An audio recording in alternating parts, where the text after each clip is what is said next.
a good Wednesday morning to you. Welcome into the Nick Craig Show, streaming live this morning on YouTube, Rumble, X, and Facebook. Don't forget that you can take the show with you 24/7 on demand by checking out the Nick Craig Show in your favorite podcast app. You can also listen online by visiting the website nickcraig.com. Again, listen online there. Our show this morning is brought to you in part by the law group Melissa Gott and her amazing team. Give them a call, 910-251-6088, or visit them online at lawgroupnc.com. We've got a busy Wednesday edition coming up for you today. A lot going on across the nation, focusing on the government shutdown in Washington, D.C., as that appears that it is coming to a close today after some key votes. And that is putting the Democrat Party, and we talked a little bit about this yesterday as well, putting the Democrat Party in a very precarious situation moving forward. Just to kind of lay out where things are, the federal government has now been officially shut down for 42 days, 8 hours, 2 minutes, and a little over 40 seconds. We're on the 43rd day of the shutdown. And since the beginning of said shutdown, which started on October the 1st, Democrats all over the country, Democrats in the House, Democrats in the Senate, all said the same thing. We are not caving. We are not giving any concessions. We're not moving and nothing at all. We need to get extended Obamacare subsidies, which of course is bearing the lead on the larger issue, which is what conservatives and Republicans have talked about now for 15 years, going all the way back to 2010, that Obamacare was going to be a disaster. And lo and behold, we were right yet again. Once the federal subsidies run out on Obamacare, some people's health insurance premiums double, which is what mine are looking like is going to happen on the open exchange starting next year. Not because the healthcare has got more expensive, it has, but because the federal subsidies are going away. Instead of looking at the root cause of the problem, instead of trying to figure out as a government what needs to be done to actually lower healthcare costs for the American populace. We have seen now, and I'll say that both parties are responsible for this. We have seen nothing more than kicking the can down the road and saying, well, the easy solution here is to just spend more taxpayer dollars subsidizing Obamacare. And so that is what folks are dealing with, and that's what a lot of, unfortunately, myself included, a lot of people are going to struggle with in calendar year 2026. But Democrats from the beginning of this shutdown, when we were talking about this in mid and late September, said that the only way we're going to vote to reopen is if we get these Obamacare subsidies pushed out for at least another year, maybe a couple of more years. And I will continue to give credit. We saw something in Washington, D.C. from Republicans that we don't see very often. They didn't cave. They held the line. They held their own. I think that is in large part due to the fact that Donald Trump is in the Oval Office, whether you like the guy or hate the guy. He is a strong, commanding leader, and it seems blatantly obvious to me that he had Thune and Johnson in lockstep with him. That there was nothing to cave on. We're not going to give in to the Democrats' demands. We're not going to let them get what they want. Had there been a Democrat president in the Oval Office and Republicans in the House and the Senate, it probably doesn't play out like this, because the tale, unfortunately, as old as time, is Republicans always capitulate, always give up, always cave when there's just a tiny little bit of pressure. And there is pressure. I mean, what's going on right now at major airports across the country, it's a freaking mess. You've got tens of thousands of flights being delayed, major staffing issues for air traffic controllers. I mean, there's some major issues going on, sure. But it's always the GOP that is forced to lay down and give in.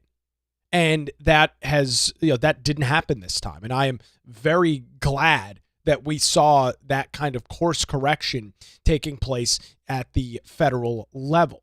So that brings us to the Democrat Party this morning. You've heard me say now, I started this podcast back in mid-January of this year after getting canned over at Wave back in July of 2024. And even when I was back on the radio, you've heard me say from time to time that there is a civil war, I believe, a civil war ongoing within the Democrat Party. It was obvious during the Biden administration because he was so MIA in terms of his availability, because he wasn't a really strong public figure. Even during and even while there was a Democrat president in the Oval Office, you saw this kind of weird power vacuum that was going on within the Democrat Party. Then, of course, miraculously out of nowhere, Joe Biden decides that he's not going to run for re-election. Kamala Harris becomes the heir to the throne miraculously. She and herself, not a strong leader at all, very unpopular with the vast majority of the American public, and so she gets annihilated in the November 2024 election. And I think it accelerated a process that was already going on, which is essentially a vacuum in terms of leadership within the Democrat Party. And with what we have seen now over the last 42 days, the situation, to me, is escalating once again. As we covered on Monday's show, looking at some of the commentary, we saw Ro Khanna posting on X that it was time for Chuck Schumer to step aside, not resign his position as a United States a member of the U.S. Senate, but to resign his post as the Senate Minority Leader. He was on with Laura Ingraham last night, echoing some of those same calls. We've seen other progressives calling out Schumer, calling out the Democrat establishment for their failure on this government shutdown. And so John Fetterman, the senator from Pennsylvania, was on Fox and Friends yesterday morning, right after we got off the air, and he was asked a pretty easy question: who is the current leader within the Democrat Party? It's I think a fair question. Fetterman, whether you like the guy or not, he tends to be a pretty realistic kind of guy. I mean, he's the guy wearing sweatpants and a sweatshirt to the Senate. I mean, he kind of operates in a very odd manner. But one thing that he is he's pretty real when he speaks. When you agree with it, great. When you don't agree with it, also, it's fine. But he tends to be a pragmatist. He tends to be a realist with a lot of this stuff. So this is what he told Fox News yesterday. Don't take my word for it. Take a listen to him. Who is running the show now in the Democratic Party, in the Senate, in the House?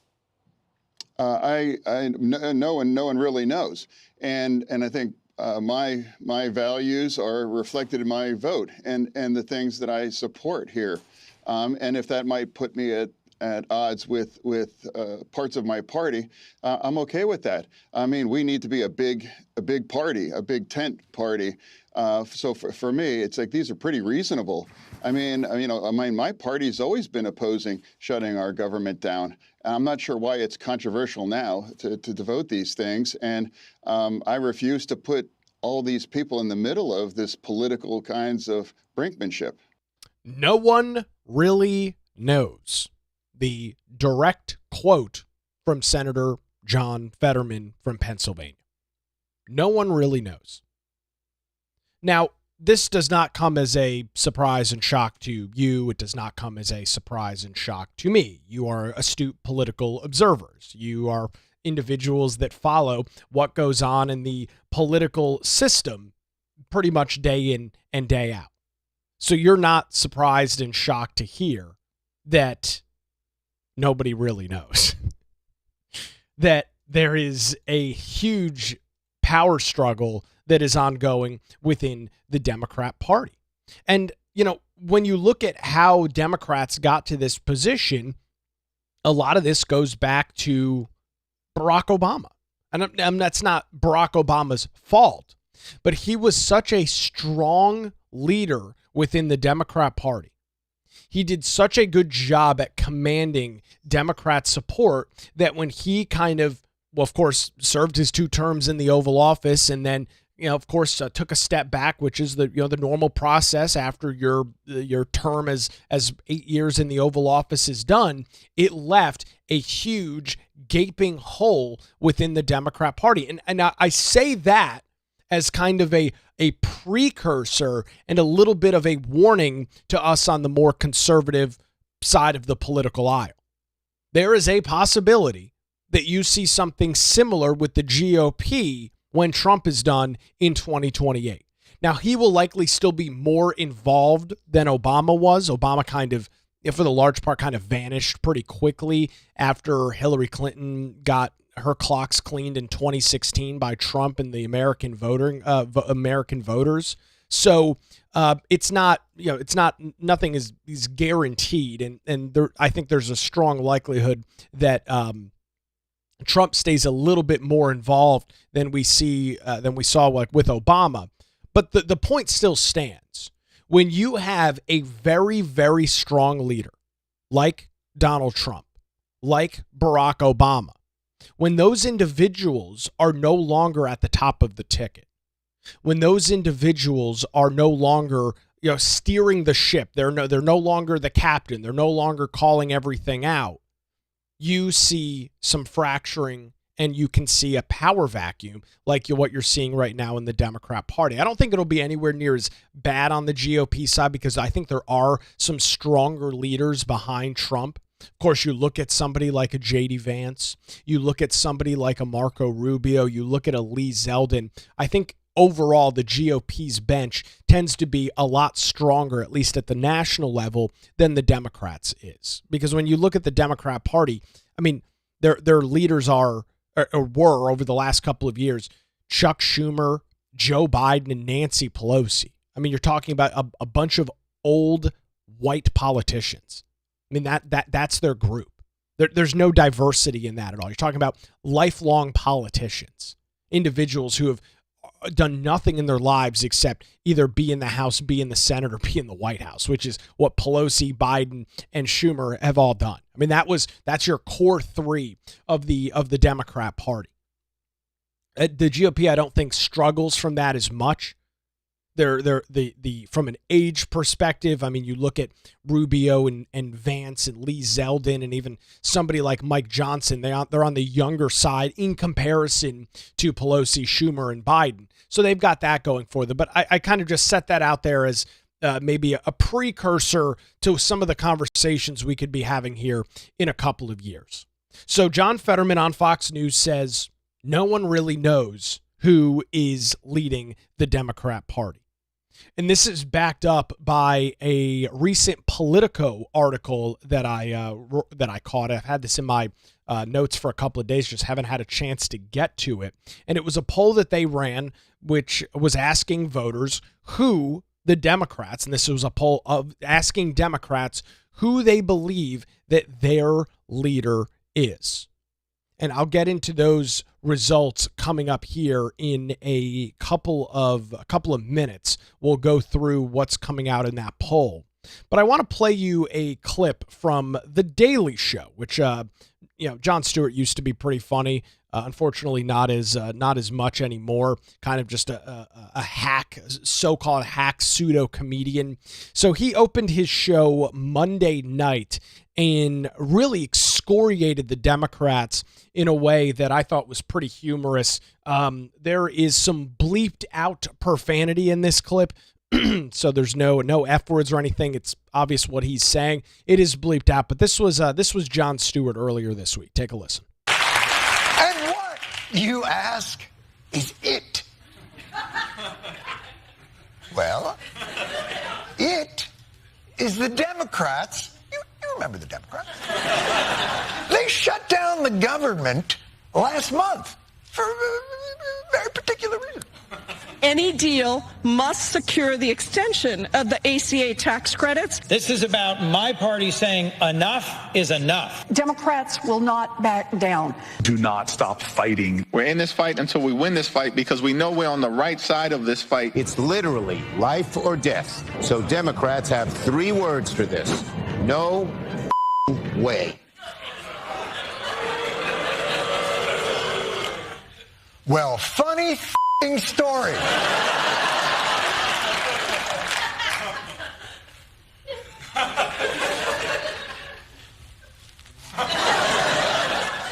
Yes, Charles Schumer's 3 words were no match for these 5 other words. Democrats cave on the shutdown. Excuse me? Cave on the shutdown? Huh? Not this forceful, young, authentic Democratic Party that hangs out down by the river.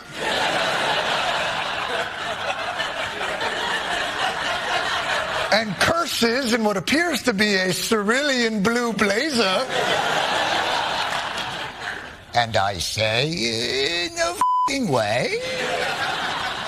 No, they f***ing caved on the shutdown. Wow. I'll continue with this. But this is obviously, The Daily Show is obviously, or at least was for a period of time, an attempt to be a comedy program. Jon Stewart, I think, hosts like once a week or something like that. He's genuinely pissed off that they caved on the shutdown. Now, it's met with the laugh track and some of the humorous comments, so on and so forth. He's calling out the age of the Democrat Party, talking about Chuck Schumer being a young, spry guy hanging out by the river, of course, tongue-in-cheek. He's not happy that they caved on the shutdown. And this is echoing, I think, a large call from a lot of Democrat voters, more predominantly, I would argue, the younger Democrat voters, the more activist crowd, a group of individuals that is very politically involved, very politically engaged, and a group of individuals that are not happy with what they have seen from the Democrat Party. A group that bought in on what the last 43 days were, which is, we're not caving. We're fighting for these healthcare subsidies. We're no effing way, as Chuck Schumer says. Yet, lo and behold, here we are on November the 12th, and what has happened? The Democrats have caved.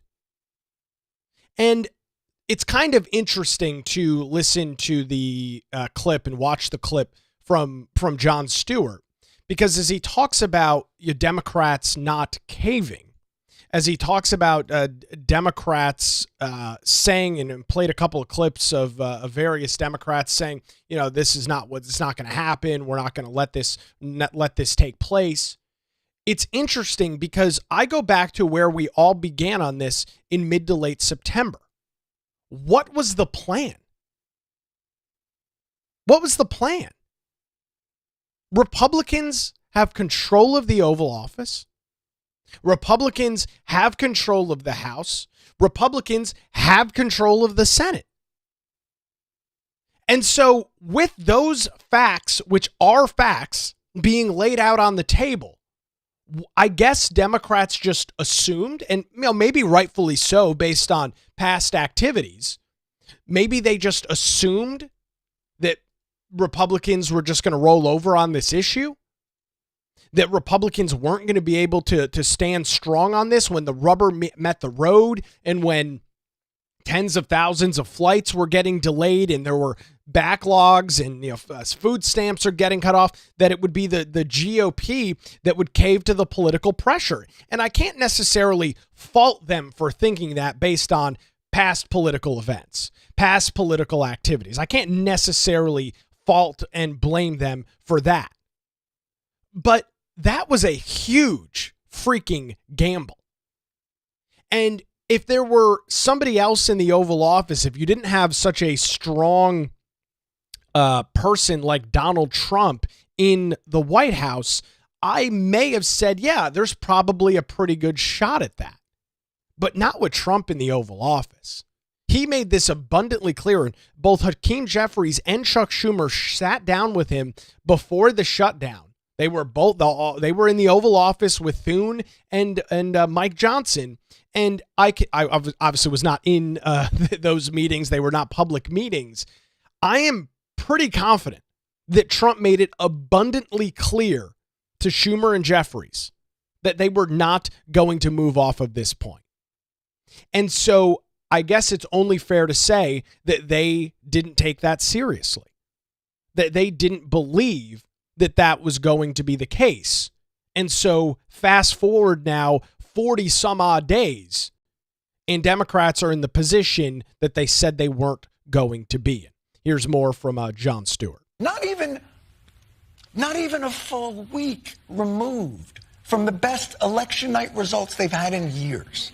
7 Democratic senators voted with their Republican counterparts to end the shutdown and reopen the government. And did they get their extended health care subsidies? Democrats wanted the deal to include extending subsidies for the Affordable Care Act. Instead, they got a promise to vote on it at a later date. I cannot believe it! You had the wind at your back. Election victories all over the country.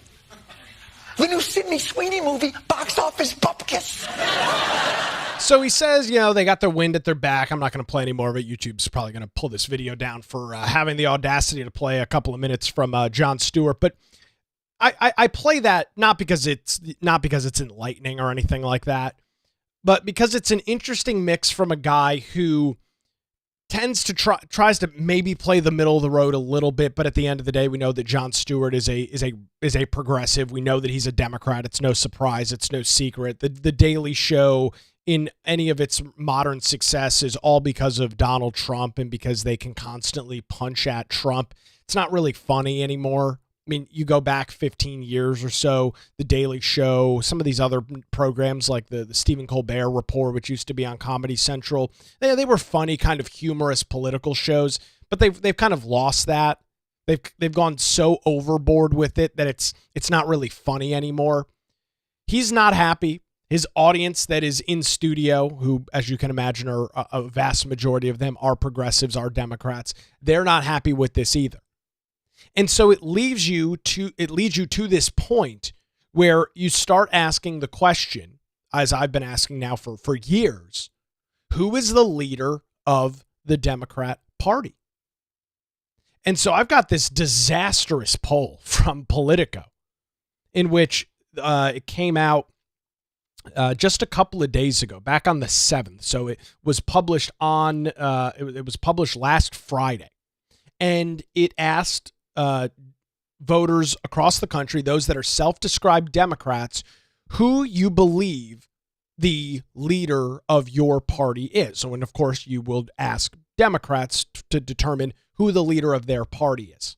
And the results are a freaking nightmare. Here is the response from the poll respondents. Don't know at 21%. Kamala Harris at 16.1%.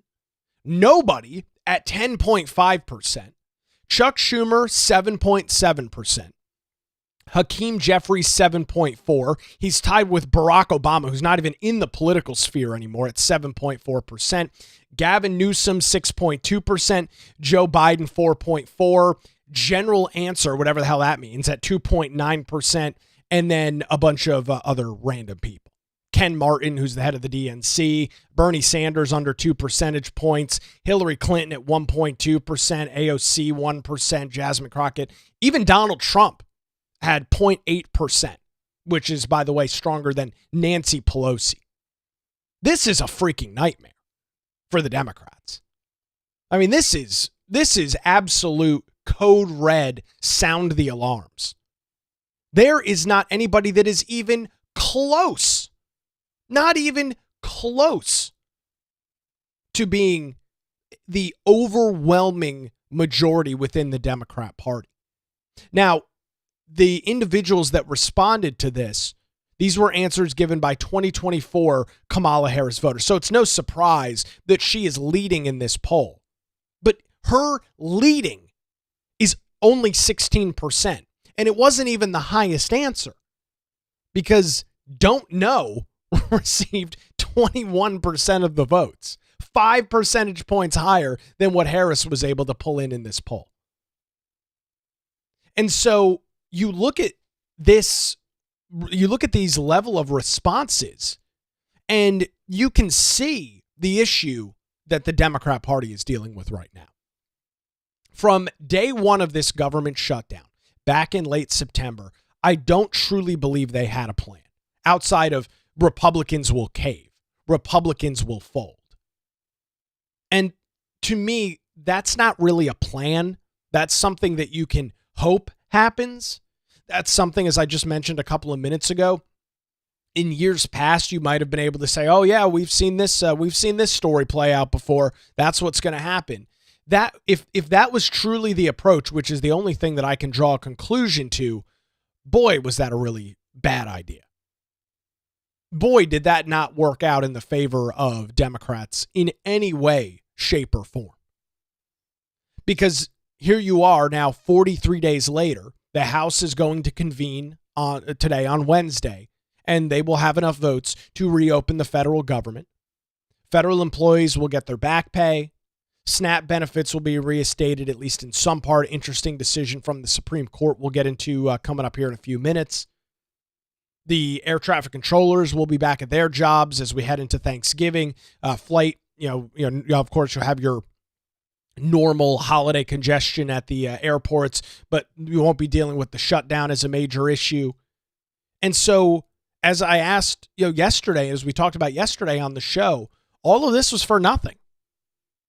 And I don't know that you can look at and Jon Stewart mentioned this in his clip. Oh, you had a major election night in 2025, all the wins at your back. That wasn't because of the government shutdown. That was because of in large part because of the economy. People are still frustrated by the economy. They don't believe that the Trump administration is doing enough for the domestic economy, which I think there's some truth to. So those results, regardless of whether there was a government shutdown, are probably exactly the same. Maybe the margin in Virginia is a little bit less. Instead of the Virginia Democrat governor winning by 15 percentage points, maybe without the shutdown, she wins by 9, 8, 7, something like that. But it's still an overwhelming victory. I mean, the Republican in New Jersey lost by 13 percentage points. I don't think that 13 percentage points had anything to do with the government shutdown. Again, it could be worth a couple of points in a state like New Jersey. It's worth a whole hell of a lot more in Virginia, but none of it is so much that you look at elections being flipped as a result. Now, if these elections were within 2 or 3 points in all of these races, well, then maybe there's a different discussion to have. But for the most part, when you look at Virginia, New Jersey, and New York, I mean, these were blowout election wins for the Democrats. You look at here in Wilmington, blowout election wins for the Democrats. And when you look at the municipals across our state, I don't know that you can draw any parallel at all between the government shutdown. I mean, the impacts in Wilmington are almost non-existent. I mean, very little, if any, impact. I don't think that drove out, hundreds of voters to the polls. It has everything to do with the economy and the current La Resistance movement that exists against Donald Trump. And so we'll continue this conversation coming up here in a couple of minutes because, folks, looking at the calendar, we are T-minus less than 1 year from the 2026 midterms. And yes, Donald Trump will continue to be a very polarizing figure.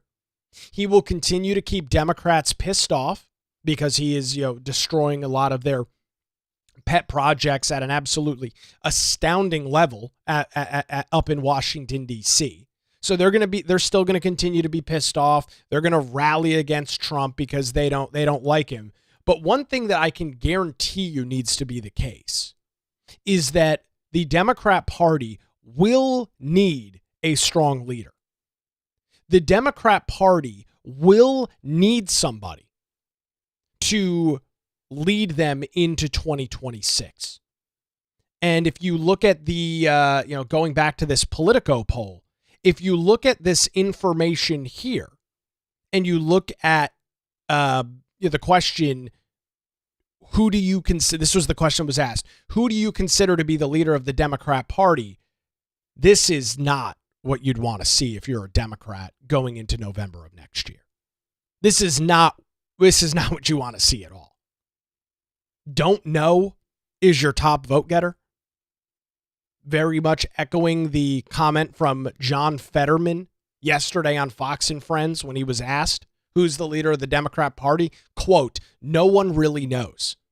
This is going to be a major, major problem, I believe, for the left leading into the midterm elections. We'll continue the conversation coming up, plus some of your feedback as well, your comments coming in live on our YouTube, Rumble, X, and Facebook live streams this morning. Before we continue, I do want to let you know about Melissa Gott and the amazing team that she's got over at the Law Group, and want to let you know that when legal challenges arise, make sure you put your trust in the Law Group. Since 2003, their experienced attorneys have provided high-quality, affordable legal services across Eastern North Carolina. Whether you're facing a divorce, navigating real estate transactions, or maybe you're in a position where you need a strong defense, the Law Group has your back. Their dedicated team ensures your questions are answered and issues are resolved as quickly as possible. Great news, folks. They're located in downtown Wilmington and just a phone call away at 910-251-6088, or you can visit them online at lawgroupnc.com. Give them a call, 910-251-6088, or their great website, lawgroupnc.com. The Law Group, experience and dedication you can rely on. We appreciate Melissa Gott and the team over at the Law Group for their continued support of the Nick Craig Show. All right, we'll grab a break. We'll continue with the discussion on the leader of the Democrat Party, or maybe more accurately to say lack thereof. Plus, the government shutdown appears to be coming to an end. An interesting ruling from the United States Supreme Court late last night as it relates to SNAP benefits. A lot more to get into as the Nick Craig Show rolls on a Wednesday morning, streaming live on YouTube, Rumble, X, Facebook, and available 24/7 wherever you get your podcasts.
Good Wednesday morning to you. Welcome back to the Nick Craig Show, streaming live this morning on YouTube, Rumble, X, and Facebook, 24/7, wherever you get your podcasts, as we kind of look ahead, a little bit of reflection on what took place last Tuesday, election day, off-year election day across the country, and then, of course, looking forward to the midterms in 2026. And while, as I was just talking about before the break, Democrats are in a position to do well in the midterms. It's not because of Trump. It's not because of the Republicans. It's because that's how midterm elections typically play out. The party that is in power, the party that is in charge, which happens now to be the GOP, happens now to be the Republicans, has a very good election year. And this happens on the opposite side. Go back to 2010. 2 years after Obama had taken the White House, midterm elections roll by, and Democrats get absolutely clobbered. You see the rise of the Tea Party. You see the Republicans in North Carolina take over the legislature. I mean, it's just not a good year for Democrats. And if it's not a good year for Republicans, that would be normal. And that is as bad as that sounds, and as much as you might not want to see that play out, if you are a conservative or a Republican, that would be normal. Midterm elections never favor the party in charge. But there are some other factors, and as you heard me say last week, every election is kind of capturing lightning in a bottle. Yes, you can draw some parallels. Yes, there are things that are consistent, but for the most part, it is a very unique set of factors that drive turnout election to election. There's a whole bunch of different factors.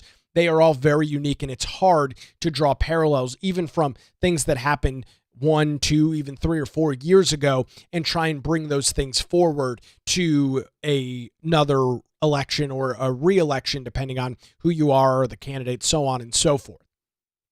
So Democrats have a great opportunity.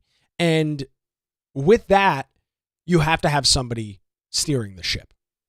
You have to have somebody that is the authoritative party within, or the authoritative individual, or brings the authoritative nature to your party. And from all of the polling that I have seen, from all of the public commentary since Sunday, when 7 Democrats and 1 independent, who is also a Democrat, crossed the aisle and voted with Republican senators in the U.S. Senate to reopen the federal government, to pass a continuing resolution to fund the government until the end of January, you have started to see the creeping of this issue. And so, one of the first individuals was Ro Khanna. He came out, pretty much right away and said, this is a major problem. Chuck Schumer, he has passed his tenure in the Senate. It's time for somebody else to step up. And while I don't necessarily disagree with Ro Khanna, I don't know who the answer to this is. I don't know who you look at. And he was on with Laura Ingraham last night. He was on the Fox News channel and asked this question about, who do you want the next leader to be? And he gave some very interesting answers. Take a listen to this. Congressman, who should replace Schumer as leader, or a couple of options? Well, look, I think it's going to be a wide open, as leader. I thought you were saying in 2028 as senator. As leader, look, I think there's Chris Murphy, there's Van Hollen, there's Elizabeth Warren, there's Amy Klobuchar. There are a lot of people who can, Cory Booker. But my view is that it should be someone new. Schumer's been there for so many years, and he was effective in the Biden administration. I just don't think that that's the look for the future of the party. But he believes that Elizabeth Warren, he believes that Amy Klobuchar, he believes that Cory Booker is a better look. I mean, I'll give you Cory Booker. He's at least a younger guy. But Amy Klobuchar and Elizabeth freaking Warren? Pocahontas is who you want to be leading Democrat senators in the Senate? I mean, he says that the party needs a new look. Elizabeth Warren is the exact same look as Chuck Schumer. She just happens to be a woman. But it's the exact same thing. There's not going to be any major changes. You're not going to see any crazy turnover with Elizabeth Warren, with Amy Klobuchar leading the Democrat Party. I mean, you got to be out of your freaking mind. But those were the first people that came to his mind. And so while I don't inherently disagree with the comment that he's making, while I don't inherently disagree that the Democrats probably need some new leaders in the U.S. Senate, his answer and the list of names that he gives out shows you that there is no true clear leader. I mean, nobody that he brings up, I mean, Cory Booker's probably the most, I don't even know what word to use to describe Cory Booker. He's the most dynamic individual. I mean, Chris Holland, what's he from? I don't remember what state Chris Holland is from. Maryland, maybe, somewhere in the Mid-Atlantic. I mean, he's another old white guy. He's younger than Chuck Schumer, but he's not your lightning rod individual. He's not your Barack Obama. He's not leading any great resurgence in the Democrat Party. I mean, that's a freaking joke. And we've got some comments coming in on our live chats this morning. One comment, Elizabeth Warren is out. She's old. Don't disagree with that at all. It will definitely be somebody horrible calling Chris Van Hollen the illegal immigrant margarita drinking lover. I mean, just like that's all you've got. And so I play that clip for you from Ro Khanna to back up some of the polling here over at Politico, which I'll pull up once again. The highest vote getter in who do you consider to be the leader of the Democrat Party is don't know at 21%. And as you look down this list, the only person that he names that is on this list at any level of popularity is Cory Booker. And Cory Booker received 0.5% of the respondents in this poll.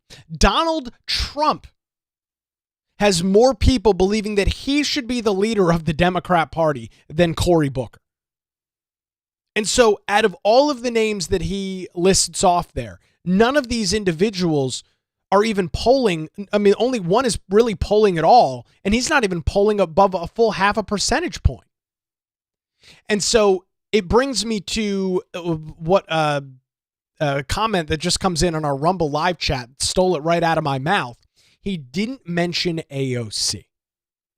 And that to me is very interesting. Because if you were truly looking for and this is what the Democrats need, I'm just going to be bluntly honest with you. They need the younger individual as the mouthpiece of the party right now. And why is that the case? Because where the Democrats are having issues right now are the younger, activist, more progressive wing of the party. That is where they are struggling right now. That is where they are hemorrhaging votes. They don't appreciate the fact that the Democrat Party is being run by and being led by a group of individuals that they do not support. And so that is something that they are struggling with mightily. And to me, that is why somebody like an AOC, even though I think she'd be a train wreck, that is why somebody like her jumps to the top of my list. When I think about who, if you're a Democrat, who do you want kind of steering the ship? And while I think AOC is generally a buffoon, she probably does a pretty good job, at least initially, of trying to build back the more progressive, radical, left-wing base of the party. And so the fact that Ro Khanna doesn't mention her and just goes over a list of individuals that are not new to this game at all. I mean, you talk about Chris Van Hollen. You talk about Cory Booker. I mean, he's newish, but he didn't pop up yesterday. You talk about an Amy Klobuchar. You talk about an Elizabeth Warren. I mean, these individuals are not exciting. Cory Booker, we saw him on the Senate floor earlier this year yelling and screaming for what? It was up there for like 18 hours.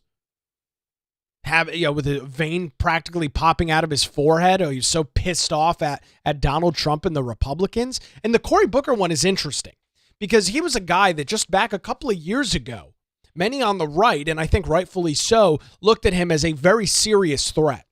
He was rising through the ranks of the Democratic Party. He was a very charismatic guy, seemed to be able to get a lot done, and he's just fallen flat. I mean, he did his name ID, his recognition has not really moved in any significant direction, and I don't think that he is, by any stretch of the imagination, considered a leader. And so the public is telling Politico in their poll they don't know who the leader should be. Ro Khanna, who is a prominent guy in Democrat politics from the state of California, he is on with Laura Ingraham and lists off goes through this laundry list of individuals. None of them are really exciting, dynamic, or interesting individuals at all. And so, have we seen enough evidence? Do we have enough proof to back up the hypothesis here that the Democrat Party truly doesn't have a leader? That the Democrat Party truly doesn't have a single individual that you can point at and say, that's the guy, that's the gal? I mean, there's, of course, discussion about Gavin Newsom as he tries to rebrand himself, but he comes from the state of California. And that is not something that is going to be popular amongst more middle-of-the-road Democrats in the rest of the country. It might be great for the progressives, but it's not really going to work for the Democrat voters that you need in kind of the Rust Belt style states. Gavin Newsom does not speak to them. He is an elitist country club West Coast progressive liberal. And so he doesn't really have that mark. AOC, on the other hand, speaks to the younger generation, but I don't think her policy goes very deep. I don't know that she's got the political stamina or the political fortitude. And then, I'm just looking at Polymarket right now. These are the this is the Democrat presidential nominee 2028 Polymarket betting odds. Gavin Newsom at 38%, AOC at 13%, Pete Buttigieg, I can't believe this guy's still in the conversation, at 6%, 5% for Harris, John Ossoff 4%, Josh Shapiro 4%, Wes Moore 3%, Andy Beshear 2%, J.B. Pritzker, Dwayne "The Rock" Johnson is on here at 1%. It's a mess. This is a really, really tough position to be in right now. And Gavin Newsom would be, at this point, seems to be the best pick. But at the exact same time, I don't know that he's got the ability to speak to everyday American voters. I just don't think he's got it. There's a question coming in. What do they say? Who do they say replaces Schumer? I'm not able to find on Polymarket an actual line on who.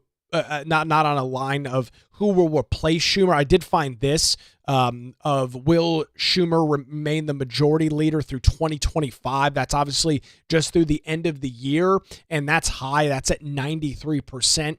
But I don't see a poll from at least or a line from Polymarket on who they believe will take the position over, because 93% say that Schumer will do it. There's another website.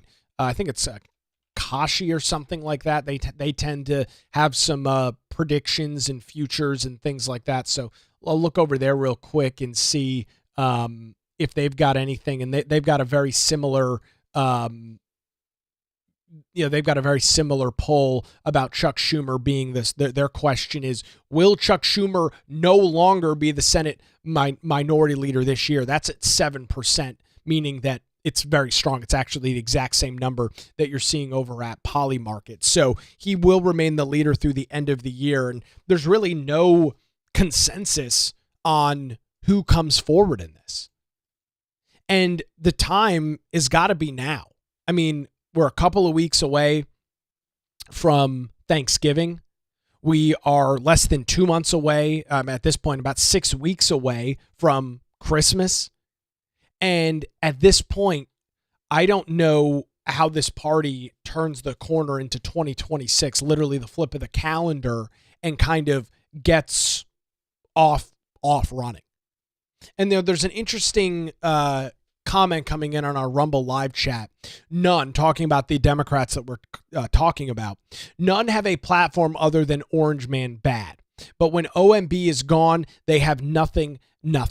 And that's the case. And so running on Orange Man Bad could be a successful election tactic in 2026. I don't know that it will be enough to be a landslide election for the Democrats. Orange Man Bad, yes, speaks to the No Kings people who, by the way, are turning their even they are turning their back on the Democrat Party now. I read an article, I think it was over at the New York Times yesterday, about one of the prominent No Kings people saying that they were done with the Democrat Party after over what happened. Yeah, this is over at the Washington Examiner. I caught this yesterday. The headline: No Kings leader to cut off support for Democrats who back Schumer. So this is just, it's just more evidence, more data to back up the point that it is very much this civil war, this disarray, this power vacuum that is taking place over on the Democrat side of the aisle right now. And not only could this be a problem for 2026, it could also be a problem leading into 2028. Now, that election is so incredibly far away. I'm not telling you right now that, Democrats don't have a candidate for 20. I mean, you can see somebody come to a strong level of prominence within less than 2 years. So to anybody that is making that claim right now, it really is not, that probably doesn't follow politics all that closely, because things can happen very quickly. And so there's a possibility that either a current Democrat, a new Democrat comes out of the woodwork and starts gaining significant levels of popularity and becomes the 28 nominee. I'm not going to handicap and look at at this point, I'm not going to make a guess or an observation as to who that would be. It's just way, way too far away. You've, of course, got some of your leaders. Gavin Newsom's making a serious play for it, obviously. AOC and Bernie Sanders, they're making a play for it as well, trying to talk to and win over that far left progressive wing of the party with their Learjet tour that they're doing across the country. So there are people making plays for it. But if 2026 is not a slam dunk, if 2026 is not a blue wave for Democrats, it is likely something that will translate and hurt them leading into 2028. Their voters are not happy right now. They are not happy that after 43 days of a government shutdown, they caved and got nothing. They're not a fan that Donald Trump is able to pretty much do whatever the hell he wants in Washington, D.C. in terms of policy, and there's nothing they can do about it. They are very frustrated with Chuck Schumer, with Hakeem Jeffries, and the Democrat Party as a whole. And this is something that I believe that they have to course correct on very quickly, or they risk losing what should be a pretty easy election night in 2026. Not easy because of Trump again, not easy but because of Republicans, but easy because it's a midterm election. Easy because you are going up against the party that is in charge. And the party that is in charge always gets hammered in midterm elections. So it's something that we will, of course, keep an eye on. We will have some of the most extensive 2026 midterm election coverage. Obviously, a lot of focus here on North Carolina with a major United States Senate race. We'll have some of the most extensive coverage of that anywhere that you will find, whether you're listening to the radio, watching on television, or you're a podcast listener, the most extensive coverage right here on the Nick Craig Show. I do want to thank the Law Group for their continued support. Without them and the great folks over at patreon.com/Nick Craig, it would not be possible to be here every weekday morning. Thanks to Melissa Gott and her team. Reach out to them for any legal issues, lawgroupnc.com, or give them a call, 910-251-6088. The Nick Craig Show streams weekday mornings, 7 a.m., YouTube, Rumble, X, Facebook, and is available 24/7 wherever you get your podcasts. Don't forget to join us live or after the fact. We'll be back here tomorrow morning for the Nick Craig Show.